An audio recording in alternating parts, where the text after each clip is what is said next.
మన పత్రికా విలేకరులకు మీడియా మిత్రులందరికీ హృదయపూర్వక ధన్యవాదములు. ఈరోజు రాష్ట్రంలో కూటమి ప్రభుత్వము బీసీల పట్ల వ్యతిరేక ధోరణి అవలంబిస్తుంది. ముఖ్యంగా వైఎస్ఆర్సిపి శ్రేణులలో అత్యంత కీలకమైనటువంటి బీసీ విభాగంలో ఉన్నటువంటి బీసీ నాయకులు, మాజీ మంత్రుల్ని టార్గెట్ చేసి ఈరోజు వాళ్ళని అణిచివేత ధోరణిలో అవలంబిస్తున్నారు. ఇది పద్ధతి కాదు అని చెప్తున్నాం. మేము కానీ 5 సంవత్సరాలు వైఎస్ఆర్ కాంగ్రెస్ పార్టీని నడిపాం, ముఖ్యమంత్రిగా పనిచేసిన ప్రభుత్వాన్ని ఏర్పాటు చేసినారు. మరి ఏ రోజు బీసీల పట్ల ఈ ధోరణి అవలంబించలేదు. అయితే ఈరోజు వైఎస్ఆర్సిపి బీసీసీఎల్ ఆధ్వర్యంలో ఈ ప్రెస్ మీట్ పెట్టడం జరిగింది.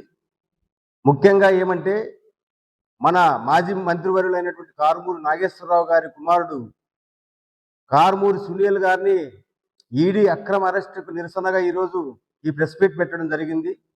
రాష్ట్రంలో బీసీల పట్ల ఈ కూటమి ప్రభుత్వము చాలా దౌర్భాగ్య పరిస్థితుల్లో పరిపాలన చేసి బీసీలను అణచివేస్తుందని తెలియజేస్తున్నాను. ఇది మంచి పద్ధతి కాదు.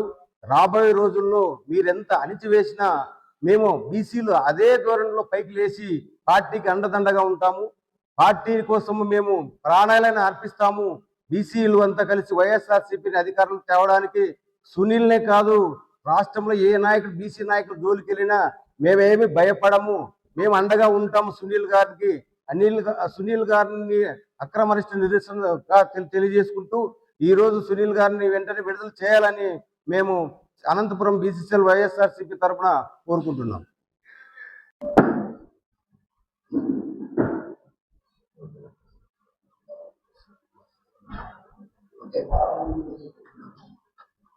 మాజీ మంత్రివర్యులు కారుమూరి నాగేశ్వరరావు గారి అబ్బాయి సునీల్ గారి అక్రమ అరెస్టుని వైఎస్ఆర్సీపీ రాష్ట్ర బీసీసీఎల్ తరఫున ఖండిస్తున్నాము.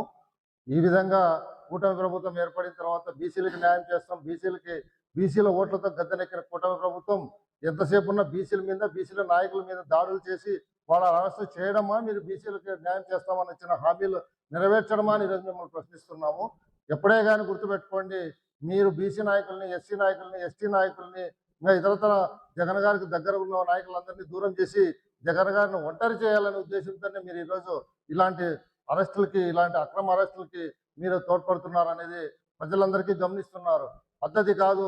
బీసీలు అంటే ఇంతకుముందు నుంచి చెప్తూనే ఉన్నాం, బీసీలు అంటే మీరు కేవలం ఓటు బ్యాంకుగానే చూస్తే బీసీలు అంటే బ్యాక్వర్డ్ కాదు బ్యాక్ బోన్ అని చెప్పేసి జగన్మోహన్ రెడ్డి గారు ఎంత మమ్మల్ని దగ్గర తీసుకున్నారో, బీసీలకి ఎంత రాజ్యాధికార దిశగా ముందుకు తీసుకెళ్లారో అది ఓర్వలేక మళ్ళీ జగన్మోహన్ రెడ్డి గారు 2029 అధికారంలోకి వస్తే ఈ బీసీలు మరింత ఇంకా అభివృద్ధి చెందుతారనే ఉద్దేశంతో బీసీలని అణగదొక్కే విధంగా మీరు చేస్తున్నటువంటి ఈ చర్యలు మంచి పద్ధతి కాదు. రాజకీయాలలో ఇన్ని సంవత్సరాలు స్వతంత్రం ఏర్పడిన తర్వాత రాజకీయాలలో ఏ రోజు బీసీల మీద ఇంత దారుణంగా దాడులు జరగలేదని మరొకసారి మీ అందరికీ ప్రజలు గమనిస్తున్నారని తెలియజేసుకుంటూ సునీల్ గారిని వెంటనే విడుదల చేయాలని డిమాండ్ చేస్తున్నాం.